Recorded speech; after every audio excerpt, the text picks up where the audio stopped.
ഇന്ന് 11ാം ദിവസമാണ് അർജുനെ തേടിയുള്ള എല്ലാവരുടെയും മനസ്സും ഈ ദൗത്യ സംഘത്തിനൊപ്പം ചേരുകയാണ്. ഇന്നത്തെ ദിവസം വളരെ പ്രധാനപ്പെട്ടതാണ്. ഗംഗാവലി പുഴയിലെ അടിയൊഴുക്കാണ് ഇപ്പോൾ പുഴയിൽ ഇറങ്ങി പരിശോധനയ്ക്ക് പ്രതിസന്ധി ഉണ്ടാക്കുന്നത്.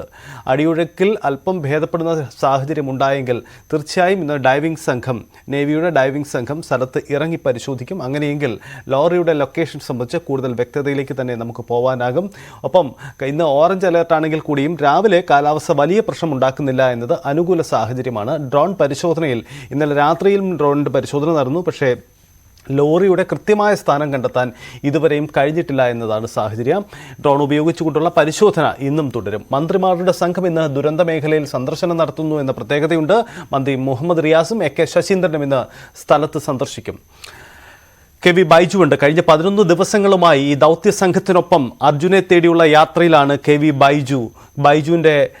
ബൈജു ഗംഗാവലി പുഴയുടെ തീരത്ത് തന്നെയുണ്ട്. പുഴയുടെ സാഹചര്യങ്ങളും ഒപ്പം തന്നെ അവിടുത്തെ സങ്കീർണാവസ്ഥയും ബൈജു നേരിൽ കാണുകയും ചെയ്യുന്നുണ്ട്. കെ.വി. ബൈജു നമുക്കൊപ്പം ചേരുന്നുണ്ട്. ബൈജു, സ്വാഗതം. ബൈജു, നമുക്ക് മുന്നിൽ ഈ ദൗത്യം പ്രതിസന്ധിയിലായി നിൽക്കുന്നത് ഗംഗാവലി പുഴയുടെ ആ ഒരു പ്രതിസന്ധിയാണ്. അവിടുത്തെ ജലനിരപ്പും അടിയൊഴുക്കുമാണ്. ഒരു തരത്തിലും ഡൈവിംഗ് സാധ്യമല്ല എന്ന തരത്തിലേക്കാണ് കാര്യങ്ങൾ പോകുന്നത്. ഇന്നലെ മേജർ ജനറൽ ഇന്ദ്രബാലൻ അദ്ദേഹത്തിന്റെ വാക്കുകൾ ഉദ്ധരിച്ചാൽ ഡൈവിംഗ് സംഘത്തെ ആത്മഹത്യക്ക് നിർബന്ധിക്കുന്നത് പോലെയാണ് ഇപ്പോൾ അവരെ പുഴയിലേക്ക് ഇറക്കി വിടുന്നത് എന്നതാണ് അദ്ദേഹം ഉദ്ദേശിച്ച വാക്കുകൾ. സമാന സാഹചര്യം തന്നെ ഇപ്പോഴും ആ പുഴയിൽ നിലനിൽക്കുകയാണോ? കാലാവസ്ഥയിൽ എന്തെങ്കിലും മാറ്റം ഉണ്ടായിട്ടുണ്ടോ ബൈജു?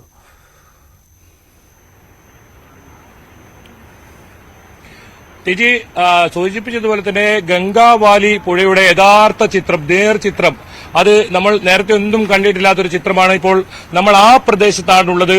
നമുക്ക് ദൃശ്യങ്ങളിലേക്ക് തന്നെ പോകാം. നോക്കൂ, എത്ര ശക്തിയായാണ് ഈ ഗംഗാവലി പുഴ ഒഴുകുന്നതും എത്ര വലിയ പുഴയായാണ് ഇത് കടലിലേക്ക് സംഗമിക്കുന്നതെന്നും. ഇതിപ്പോൾ ഈ കടലിലേക്ക് സംഗമിക്കുന്ന പ്രദേശത്താണ് നമ്മളുള്ളത്. തൊട്ടടുത്ത് ഈ അപകടം നടന്നതിന് തൊട്ടടുത്തുള്ള ഒരു പ്രദേശം കൂടിയാണ്. അതിന്റെ വേഗത നോക്കാം.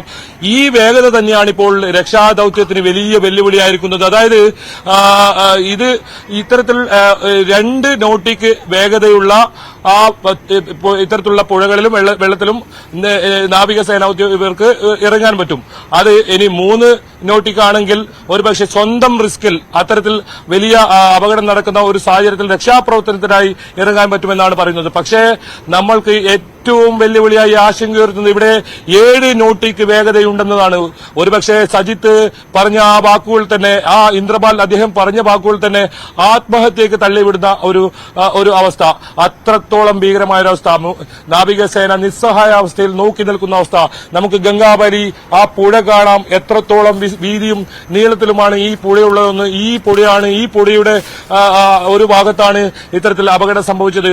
ആ ദൃശ്യങ്ങളിൽ കാണുന്ന ആ വഴി അതങ്ങനെ കടന്ന് കടലിലേക്ക് സംഗമിക്കുന്ന ആ ദൃശ്യമാണ് ഈ കാണുന്നത്. ഇവിടുത്തെ നാട്ടുകാർ നമ്മോട് പറയുന്നത് ഒരുപാട് വീടുകൾക്ക് ഈ പ്രദേശത്തൊക്കെ വലിയ തോതിൽ ഈ പുഴയുടെ കുത്തൊഴുക്കിൽ വീട് നഷ്ടപ്പെടുന്ന സാഹചര്യം ഉണ്ടായിട്ടുണ്ട്. ഇവിടെ സ്കൂളുകൾക്കൊക്കെ അവധി പ്രഖ്യാപിച്ച സാഹചര്യമുണ്ട്. നേരത്തെ ഒന്നും കാണാത്ത രീതിയിൽ ഈ പുഴ അത്രയും ശക്തമായി ഈ വെള്ളം ഈ പുഴയിൽ കയറുന്ന ഒരു സാഹചര്യം തന്നെയാണ് ഇവിടെയുള്ളതെന്നാണ് നാട്ടുകാർ പറയുന്നത്.